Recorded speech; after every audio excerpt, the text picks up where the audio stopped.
Olá, muito boa noite, sejam bem-vindos ao AGF Direct, hoje especial com a presença do nosso grande professor aí, Luiz Barsi.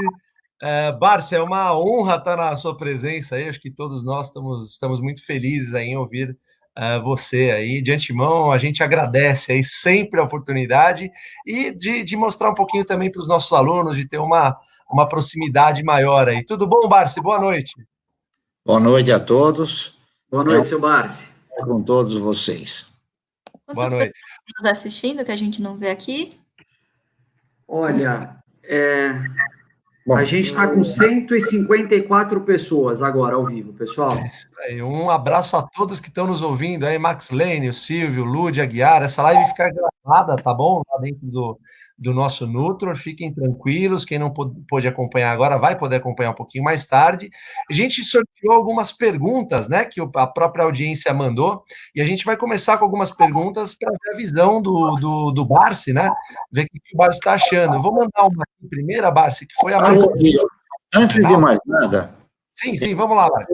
Eu gostaria de parabenizar a todos aqueles que optaram por seguir o projeto educacional que vocês três resolveram desenvolver, porque, na verdade, se trata de uma proposta educacional que normalmente deveria ter sido edificada pelas autoridades competentes, no sentido de tornar possível, né, a mentalidade de investimento no segmento acionário do que diz respeito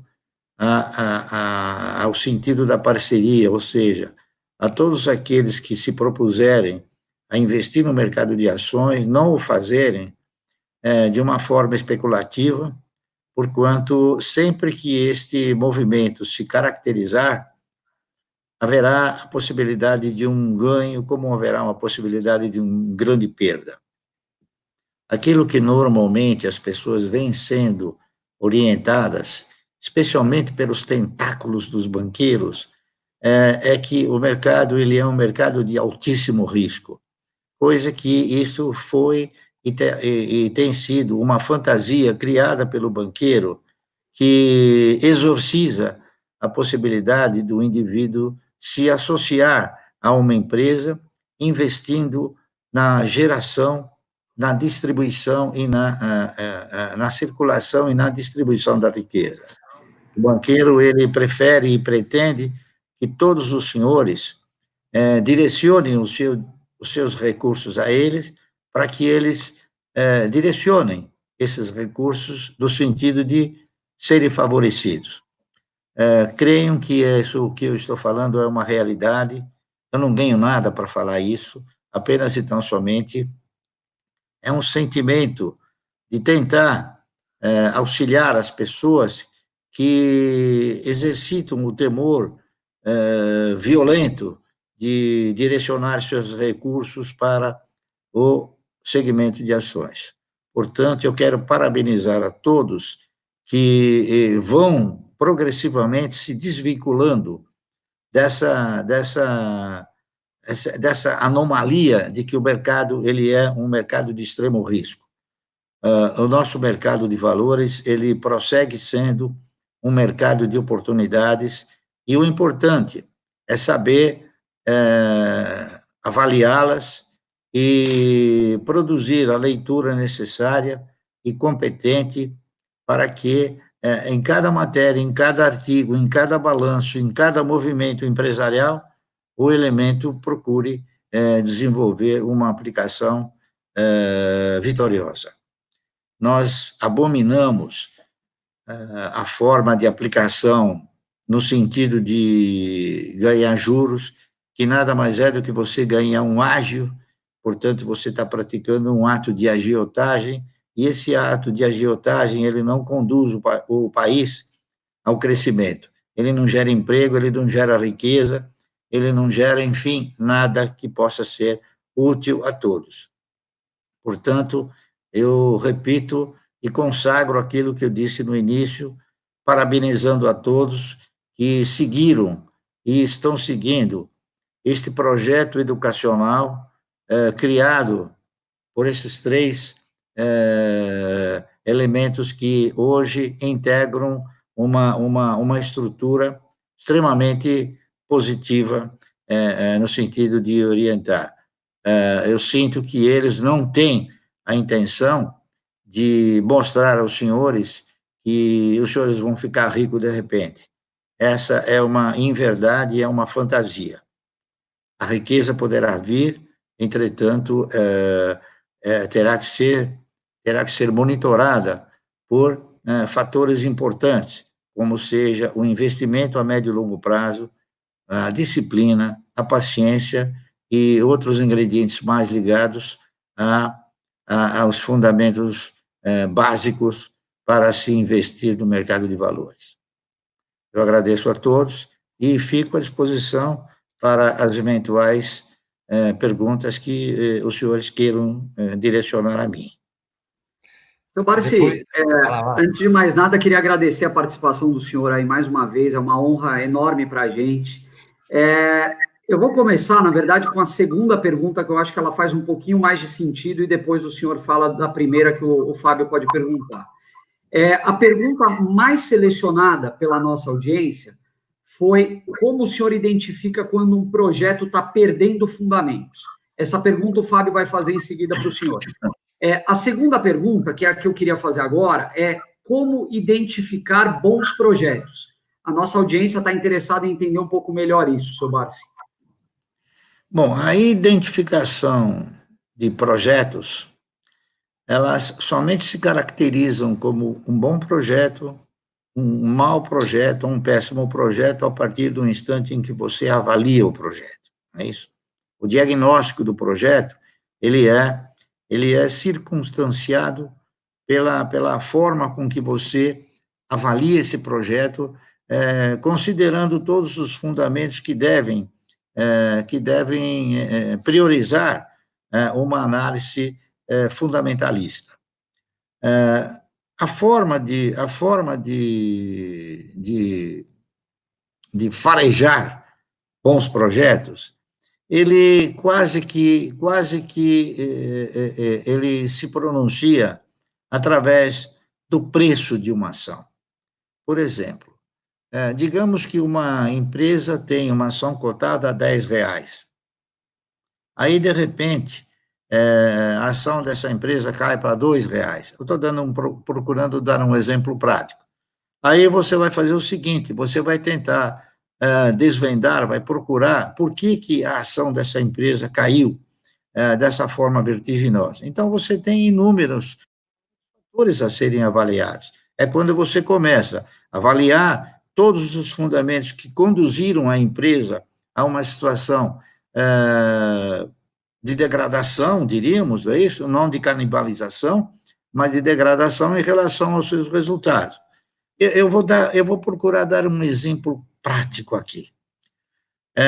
Eu não sou nenhum fanático, nunca tive fanatismo por nenhuma ação. Eu tenho, assim, um sentimento muito bem direcionado para todas as ações de empresas que distribuem dividendos com regularidade. Mas, há um tempo atrás, eu comecei a comprar ações de uma empresa chamada Cielo. A Cielo é uma empresa que ela está no setor de meios de pagamento. A Cielo era uma empresa que produzia um resultado anual de aproximadamente entre 3 e 3 bilhões de reais por ano. E ela custava entre 23 e 24 reais. De repente, a Cielo começou a recuar na sua cotação e a gente percebeu que ela de 23, 24 reais veio para 11, 10.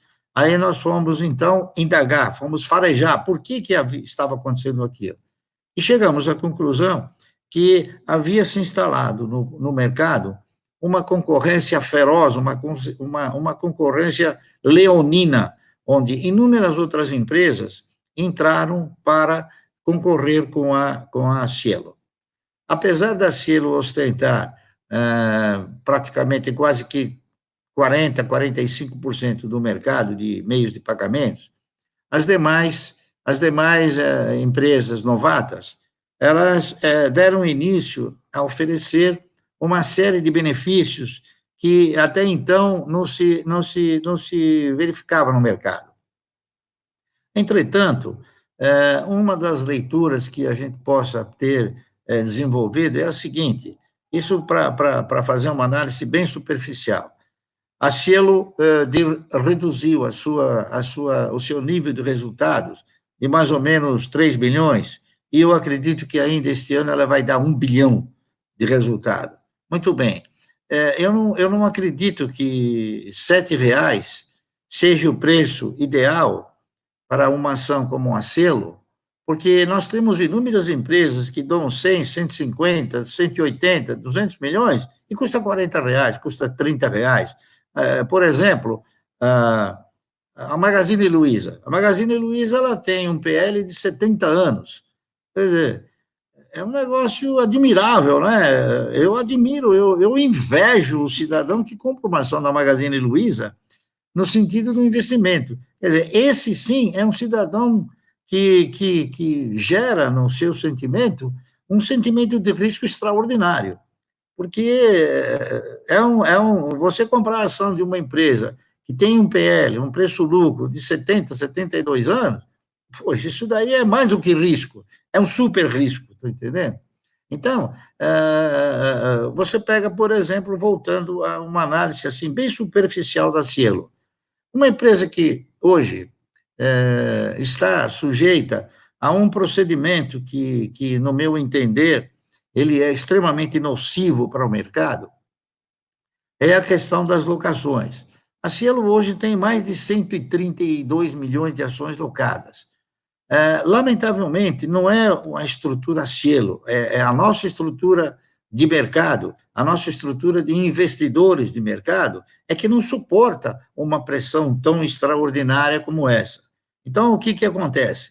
Acontece que as grandes instituições, aquelas que têm poderes de gerar e fazer locações para vender no mercado, a intuição delas é alugar as ações, vender no mercado e projetar o quê? Uma pressão de venda que não é uma pressão natural, porque não são aplicadores individuais que fazem isso, são grandes instituições.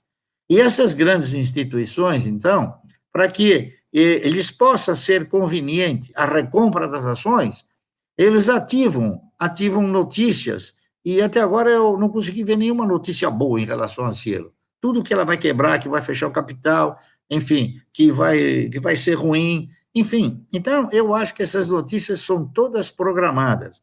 Então, na razão direta que você tiver um pouco de malícia para poder auferir que muitas notícias são direcionadas para gerar um fator negativo para um papel, você acaba, então, diagnosticando que provavelmente, talvez, a gente venha a ter, no futuro, a Cielo numa posição muito mais confortável em termos de cotação do que a atual. Eu já comentei inúmeras vezes, e vou comentar mais uma vez, porque eu acho importante nós avaliarmos isso. Nós, lamentavelmente, o nosso mercado, ele tem sido pressionado por alguns privilégios odiosos emanados da nossa Bolsa de Valores. Um dos privilégios que eu acho de fundamental importância para o desenvolvimento do mercado é que a Bolsa ela conseguiu institucionalizar o estelionato nesse país. Eu considero estelionato tudo aquilo que o cidadão vende e que não é de sua propriedade. Vou dar um exemplo prático. Por exemplo, você aluga uma casa e você não pode vendê-la. Se você o fizer, você está praticando um ato de estelionato. Se você locar um automóvel e vender, também você está fazendo isso. Se você locar um equipamento industrial e vender, também você está fazendo isso. Se você locar um equipamento agrícola e também vendê-lo, também você estará produzindo um estelionato.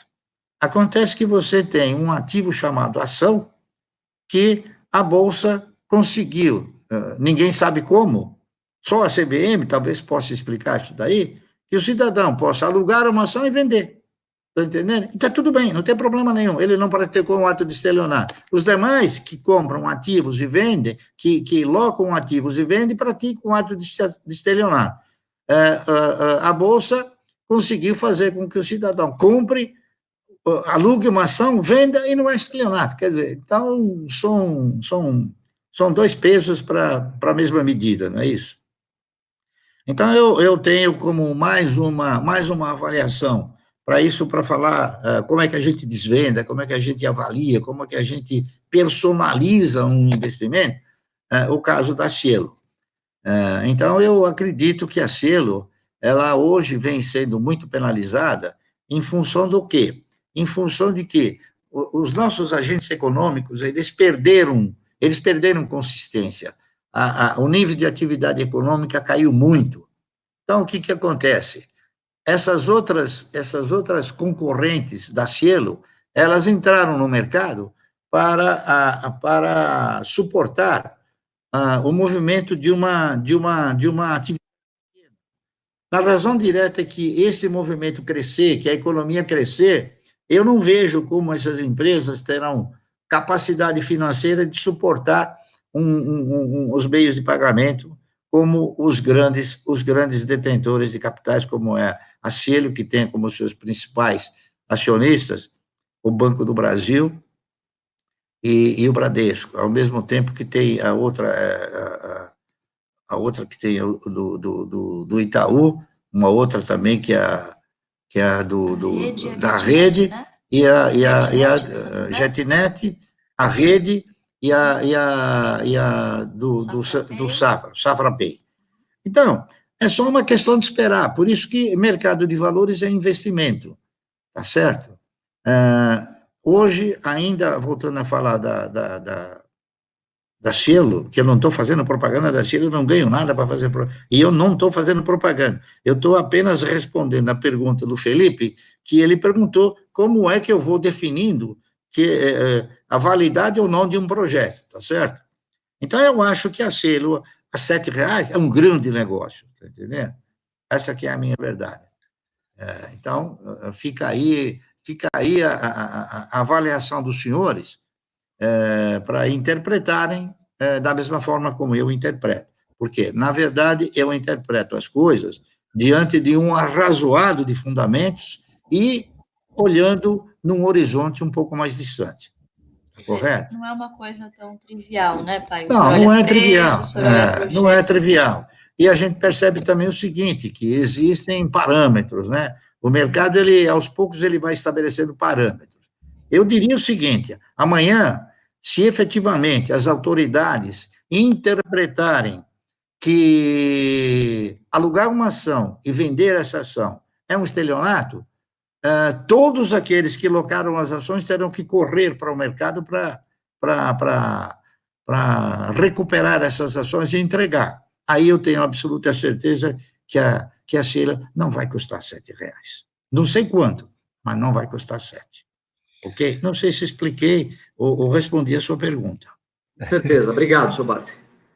Bárcia, acho que você falou assim, muito bem a respeito da Cielo, né? E uma pergunta que chega muito para a gente também, que é o que o Felipe até disse, né? Porque assim, a gente está vendo isso na Cielo, mas no geral, essa é a pergunta que mais chega para nós, que foi a campeã, né? Como você identifica que uma empresa saudável, ela acaba perdendo os seus fundamentos? Você citou o caso da Cielo aí, mas assim, no geral...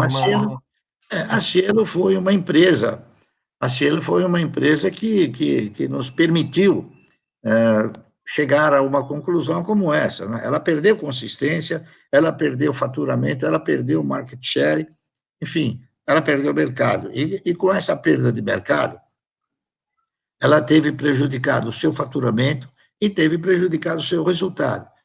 Muito embora ela não tenha declinado de pagar dividendos trimestrais. O dividendo diminuiu, reduziu, claro, mas ela está armazenando recursos para poder competir de uma forma um tanto quanto mais agressiva para tentar recuperar a market share que, eventualmente, ela tenha perdido para as demais concorrentes.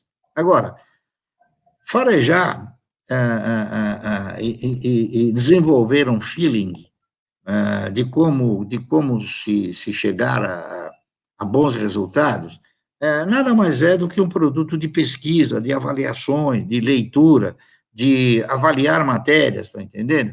E de produzir um acompanhamento das empresas no mercado.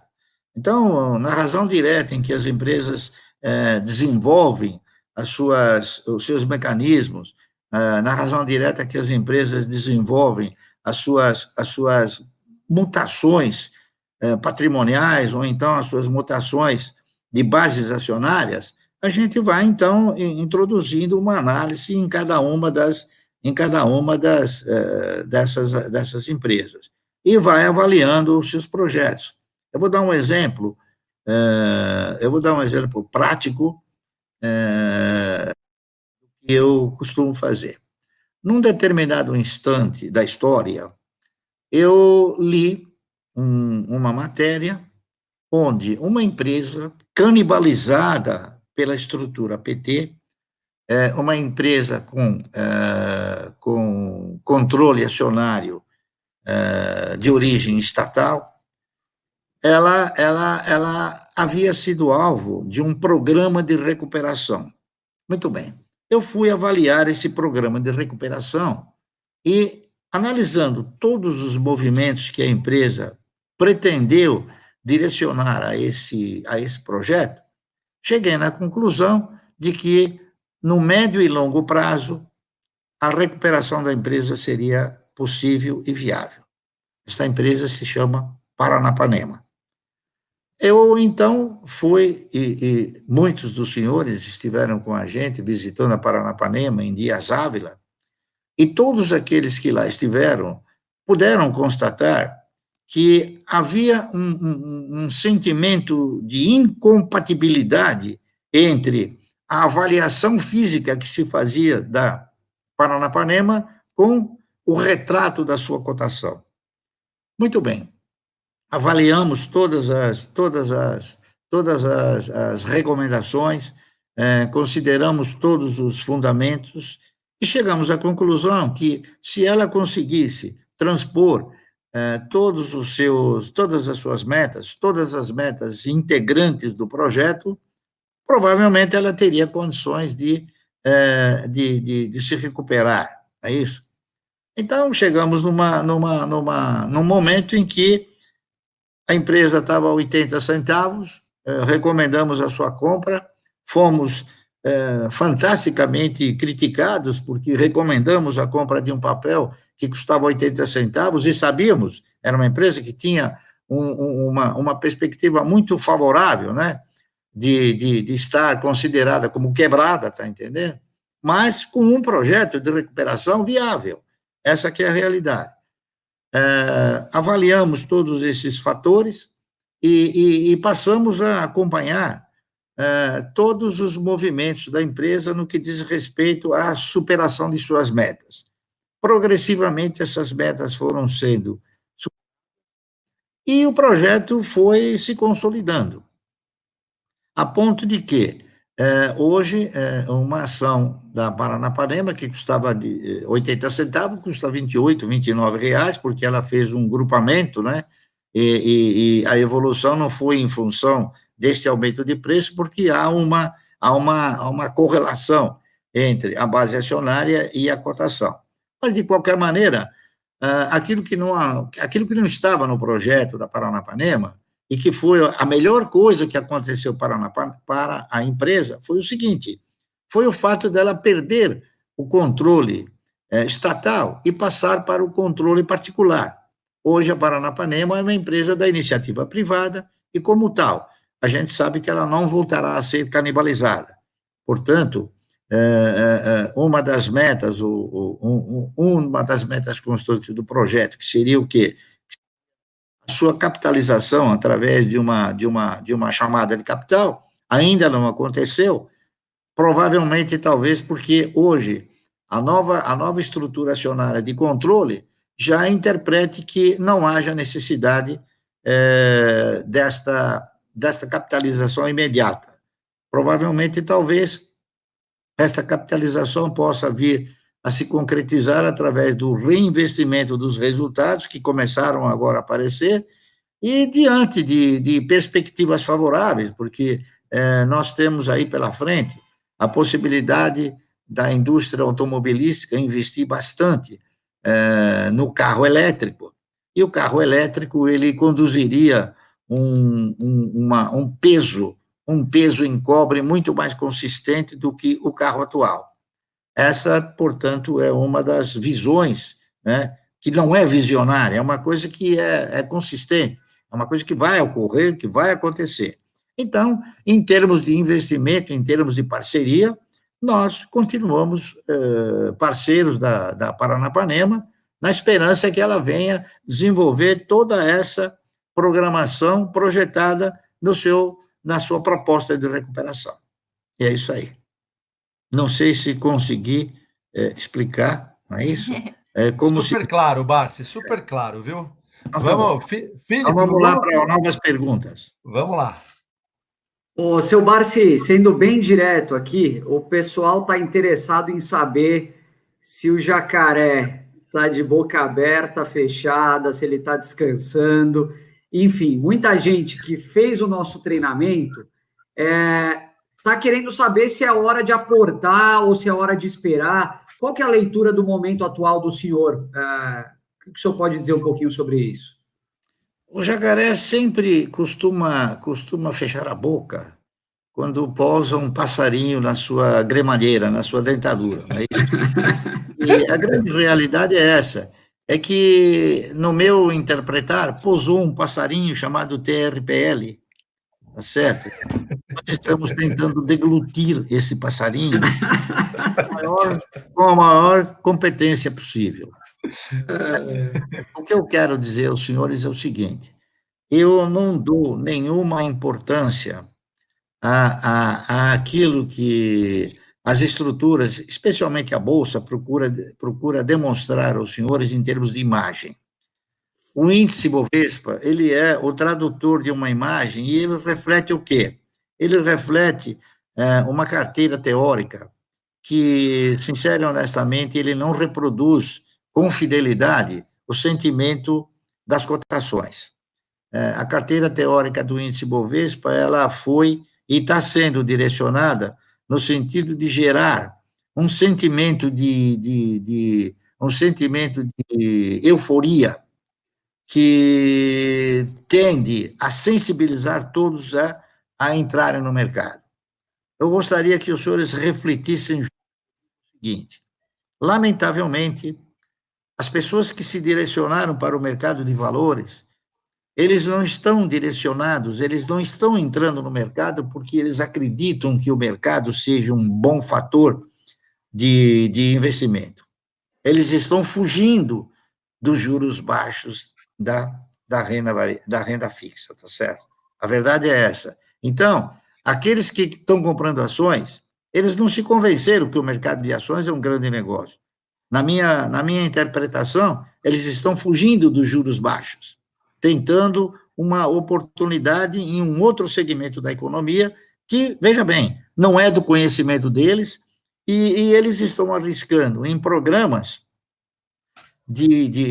programas e apelos que o cidadão chega e fala: olha, deixa o seu dinheiro conosco que nós vamos te dar 1000% de resultado. Isso é uma fantasia, tá entendendo? Isso é uma coisa que nunca aconteceu. E as propostas que a gente percebe nas casas de análise, né, são propostas verdadeiramente fantasiosas.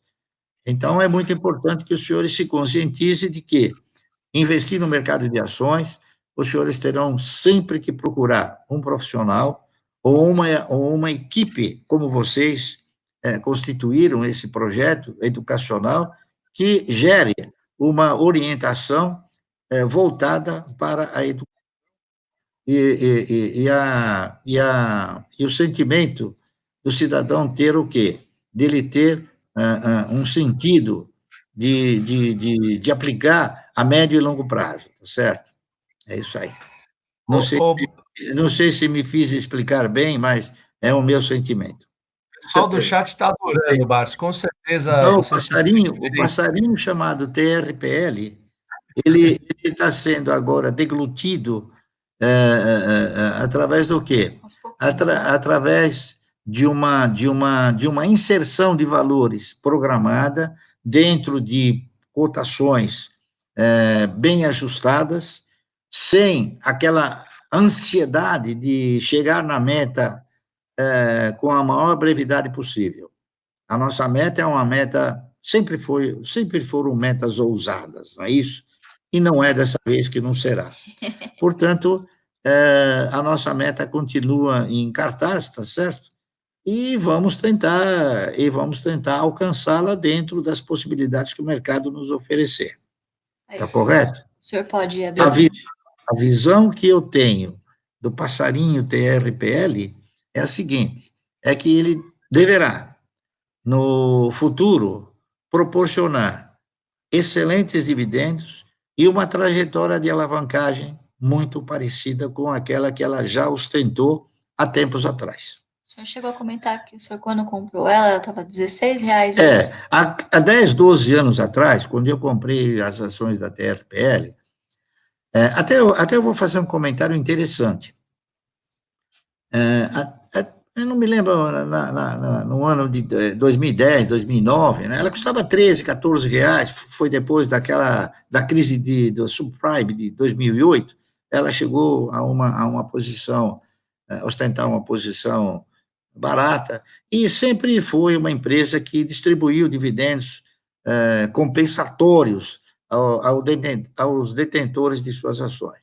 Ela veio num evoluir ao longo do tempo, e quando ela chegou nos R$67, eu interpretei que existiam outras opções de mercado que poderiam nos proporcionar dividendos melhores. Então, eu troquei essas ações por ações de uma empresa chamada Taesa, Transmissão Aliança de Energia Elétrica, que, diga-se de passagem, também é do mesmo controlador, ou pelo menos o mesmo controlador exerce em parceria o controle com a CEMIG da Taesa. Portanto, eu estava saindo de um controlador e fui para o mesmo controlador, tá certo? Então, eu não saí de nada que fosse diferente. Então, o que aconteceu? Quando a empresa chegou nesse valor de R$67, eu resolvi trocar uma empresa da TRPL por 3 empresas da Taesa, porque o dividendo você ganha em função de quantidade possuída e não de valor aplicado. Então, eu passei a ter uma quantidade 3 vezes superior àquela que eu tinha da TRPL, com o mesmo dinheiro. E é claro que eu iria receber dividendos 3 vezes superiores àquele da TRPL. A TRPL prosseguiu a sua trajetória no mercado e ela alcançou o patamar de R$80. R$80 foi um preço extremamente assim, honroso para uma empresa do setor de energia elétrica. E o que aconteceu? A empresa, que é a ISA, que é a sua controladora, resolveu contemplar a si, tá certo? Extensivo a todos os acionistas, com um desdobramento, proporcionando que cada um dos acionistas que tivesse uma ação ganhassem 3 de presentes. Com isso, o preço que custava aproximadamente R$80 também teve que ter o mesmo procedimento, ou seja, ele teve que ser dividido por 4. Consequentemente, o preço das ações da TRPL, eles foram reajustados, eles não caíram. A maioria fala, nossa, caiu, mas não caiu. Ela se reajustou, tá certo?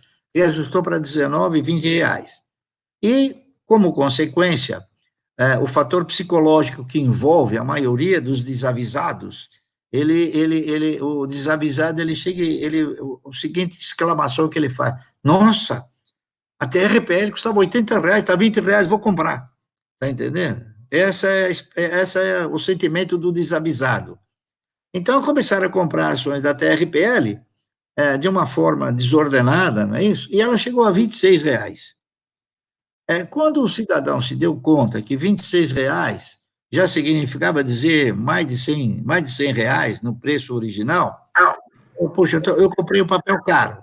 Então, começou a haver uma inversão na trajetória. E o papel voltou para R$ 21. R$ 21 ele passou a ser, novamente, uma opção boa de compra.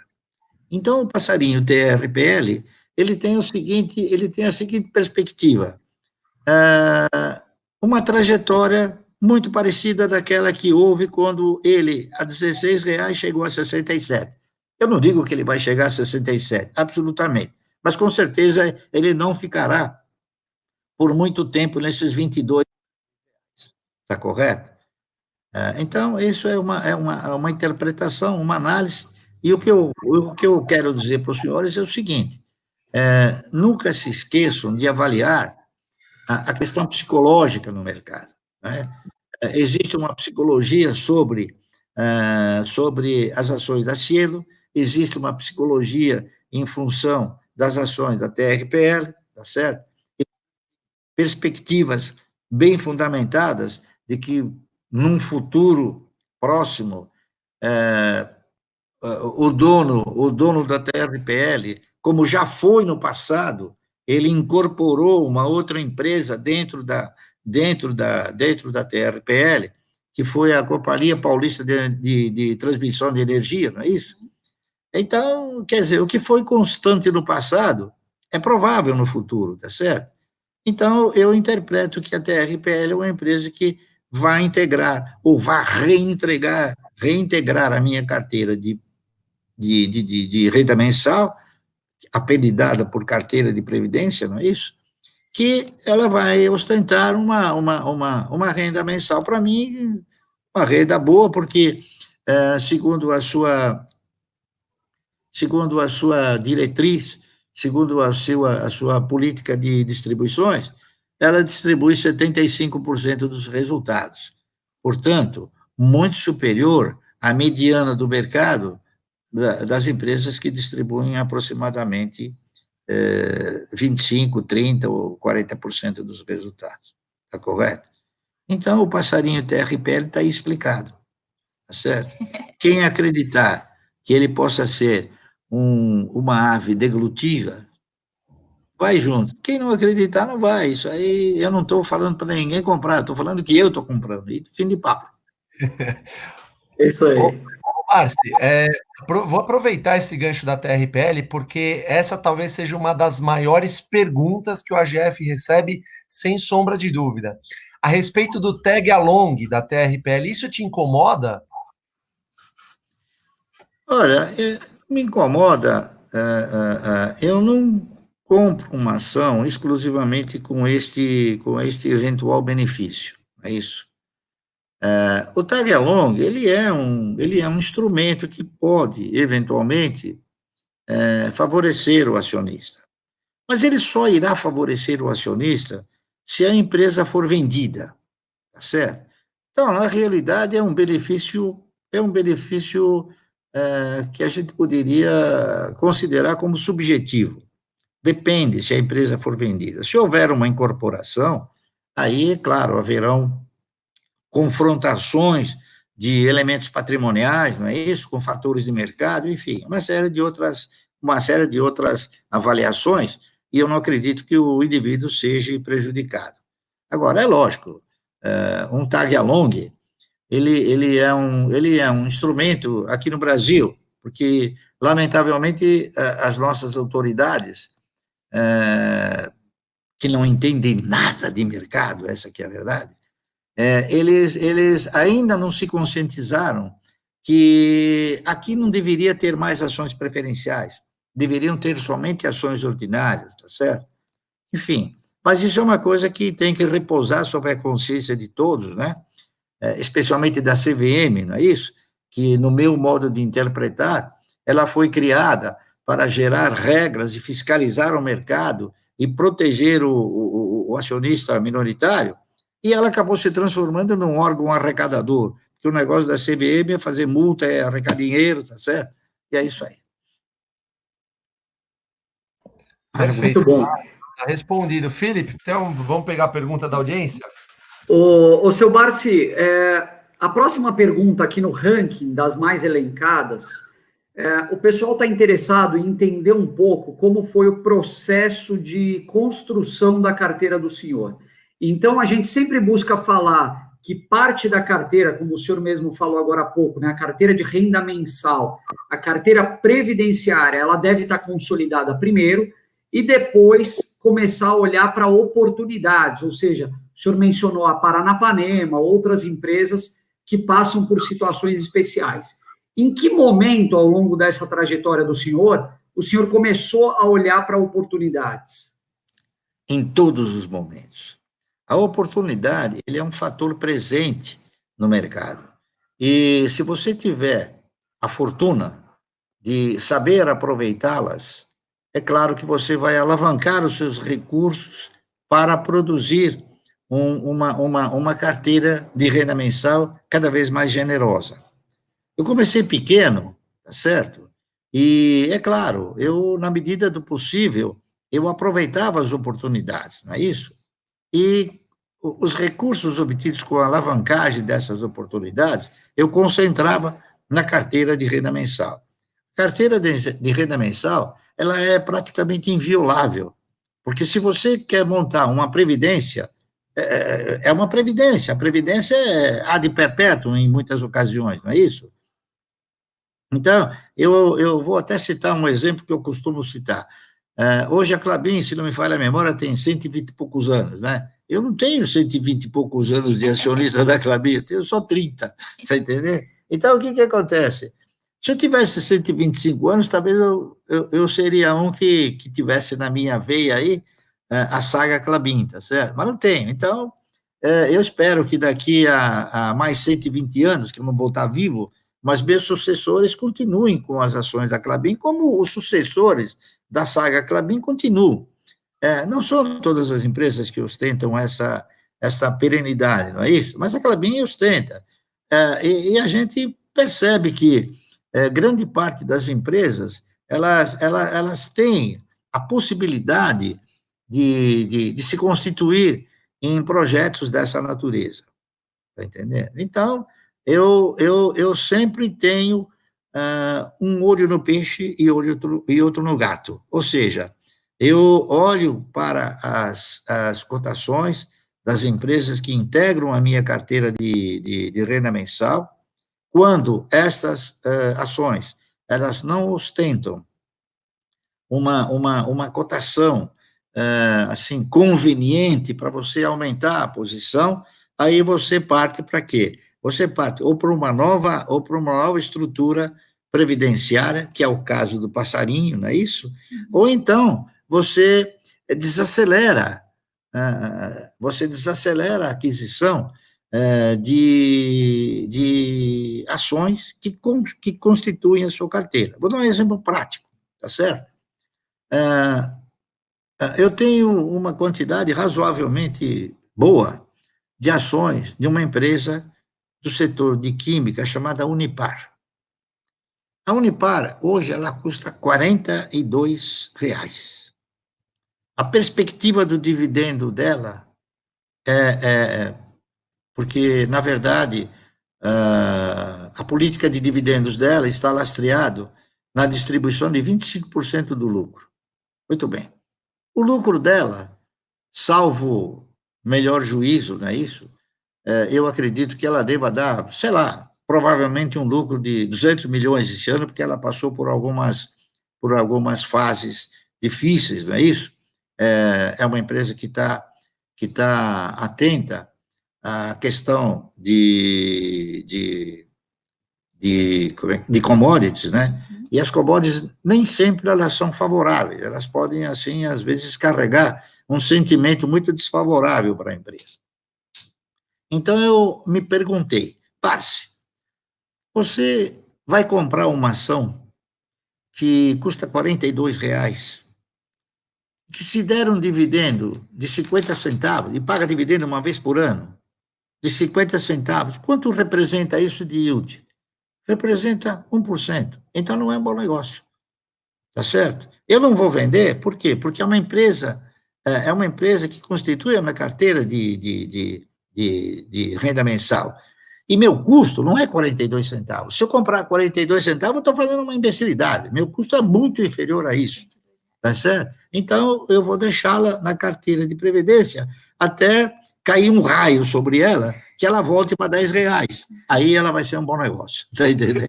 Enquanto isso, ela não é um bom negócio. E esses raios costumam cair de tempos em tempos, né, Como? Costumam cair. Oh, esses raios aí.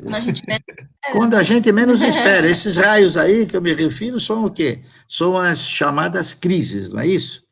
Crises é uma coisa que não falta, tem em abundância no mundo, não é isso? No Brasil, principalmente, né, Márcio? Eu não torço por catástrofes, como muita gente já imaginou, eu torço por crises, não é isso? Crise é uma coisa e catástrofe é outra. Lamentavelmente, às vezes, as crises vêm acompanhadas de catástrofes, não é isso? Mas não é a minha torcida preferida. Ô Barsi, muita... Eu não sei se deu para vocês explicarem perfeito. O meu sentimento, não é isso? A avaliação que você faz. Tá perfeito. Barsi, muita gente da nossa audiência saiu da perda fixa aí há pouco tempo, né? A gente gosta de chamar a perda fixa, o senhor adora essa palavra, essa frase, e o pessoal ele vem para a renda variável e tem ficado um pouquinho com receio a respeito da taxação de dividendos, né?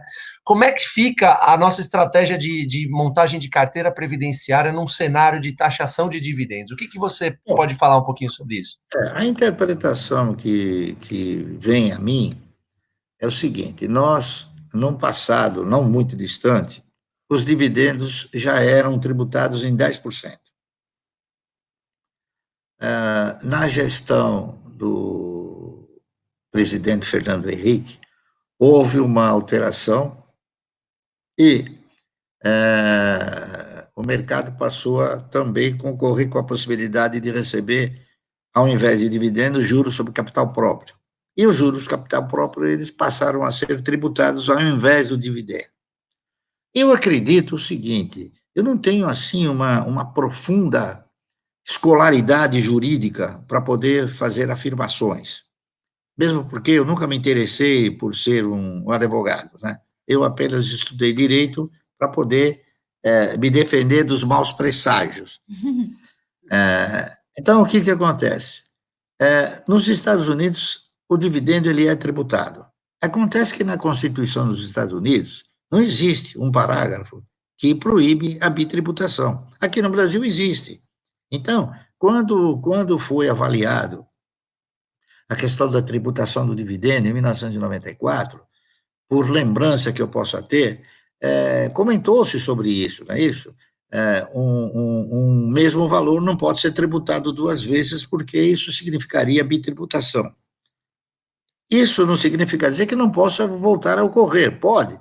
Hoje, existe a possibilidade de se alterar a Constituição, é isso, com uma facilidade muito superior àquela de tempos atrás, muito embora a quantidade de políticos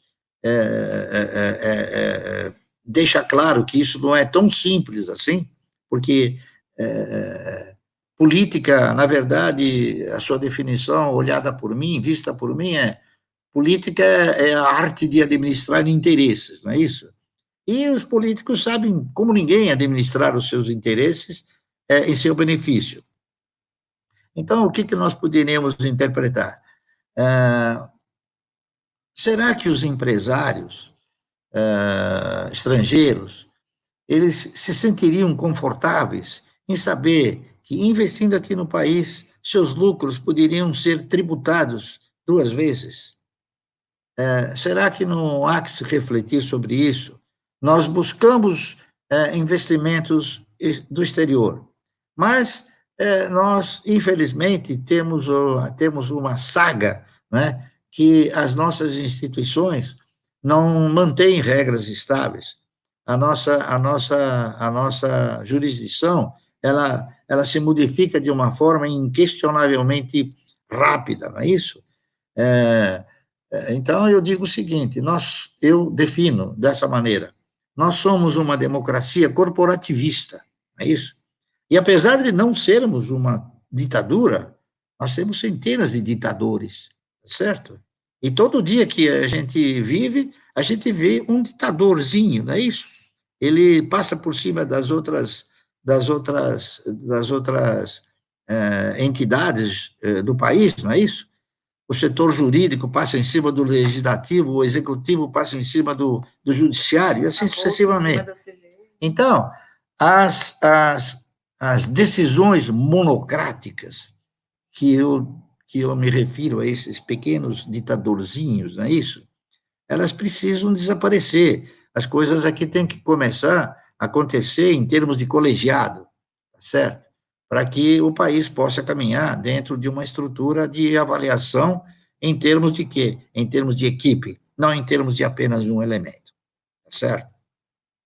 É o meu ponto de vista. Então, eu vejo como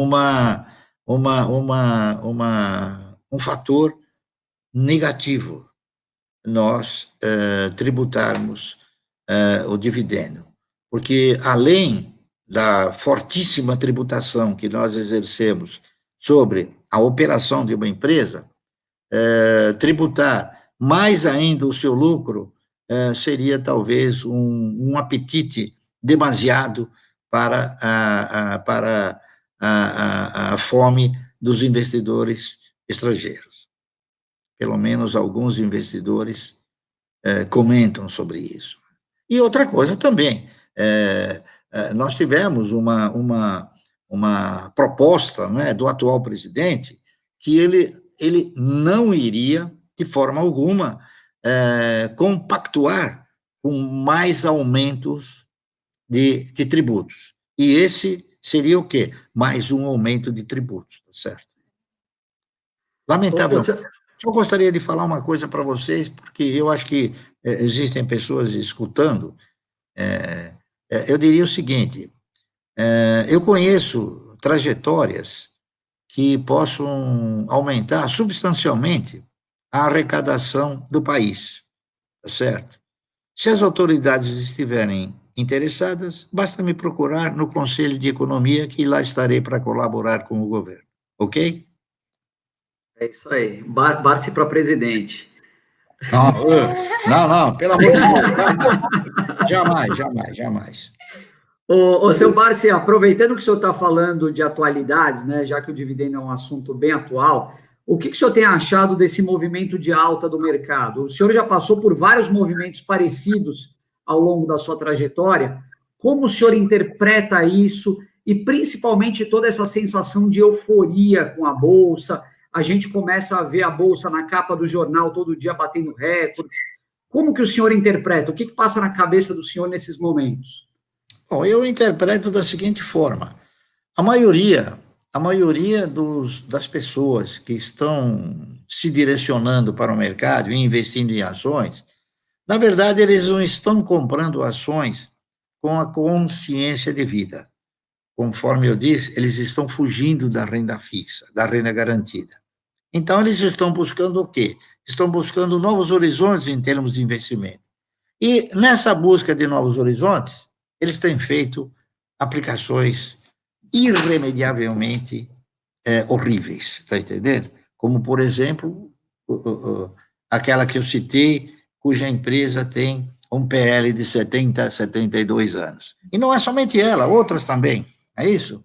Eu já tive a oportunidade de comentar em alguns outros pronunciamentos que existem alguns setores de atividade que, examinando a história, eu não compro. Um deles é o setor de eletrodomésticos. Nós temos um histórico de quebras fantástico, talvez até um recorde nessa atividade, não é isso? Outro setor que também tem um histórico de quebras fantástico é o setor de aviação, porque eles não dependem somente dele, dependem de fatores aleatórios, né? Um outro setor também que tem um histórico não muito convincente é o setor de turismo, certo? Que grandes empresas de turismo nesse país quebraram. E agora, recentemente, na Inglaterra, a maior empresa do mundo de turismo também quebrou. Então, é uma prova mais do que evidente, né? Que no médio e no longo prazo, que deve ser considerado as aplicações em bons projetos, não é isso? Em ações, há que se examinar o histórico. Então, o histórico é um fundamento que tem que ser respeitado, está correto? Por exemplo, agora, nós tivemos novamente uma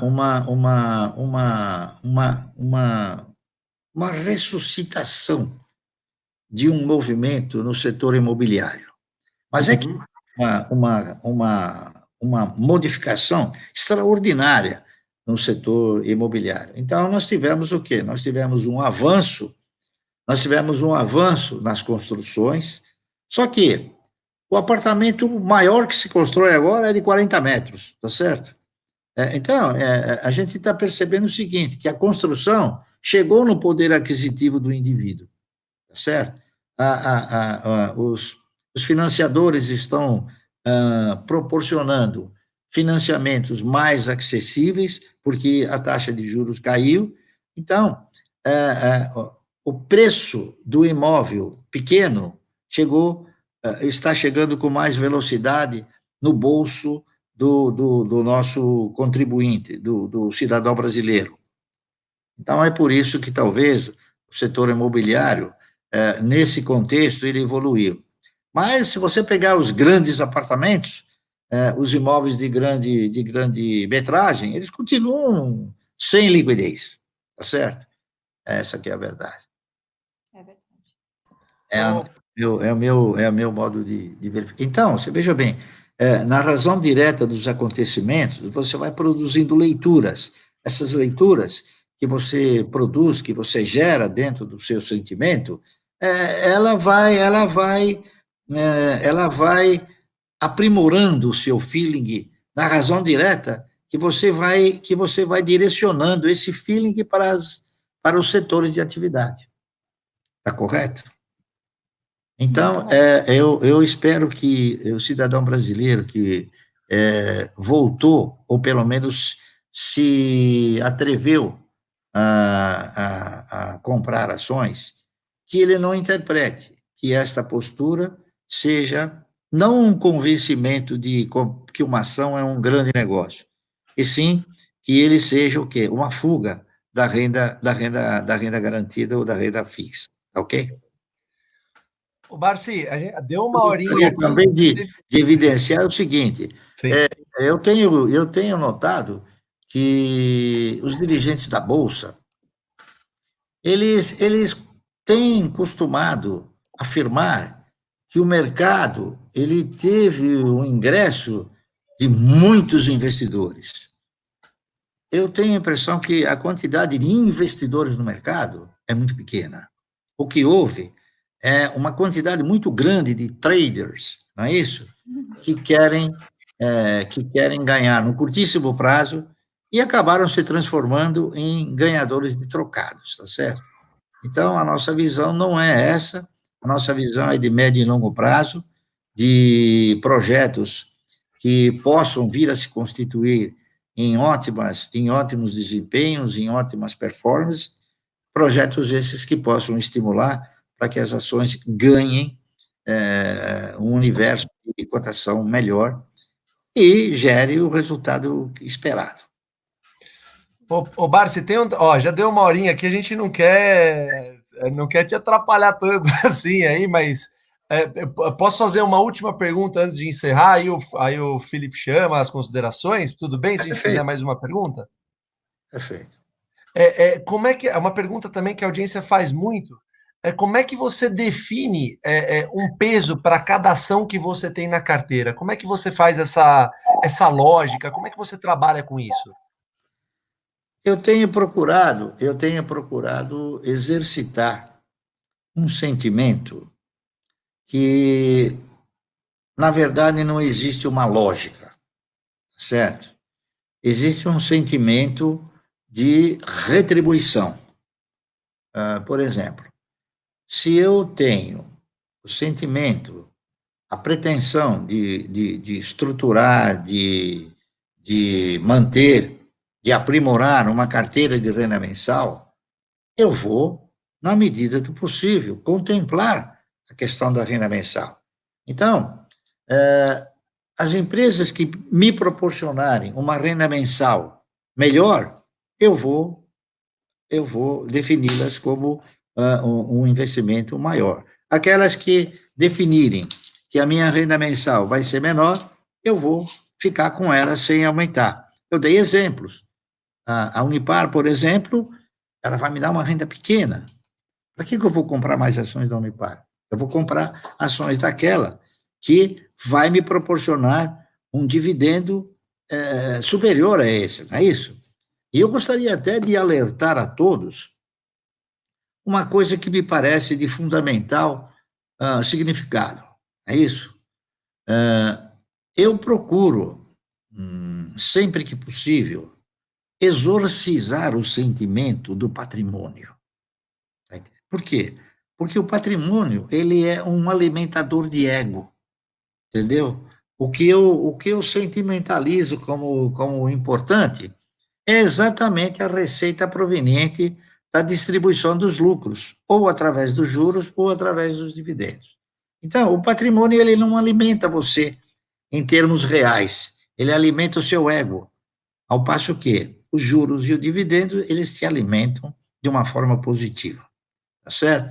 Eles aumentam sempre a chamada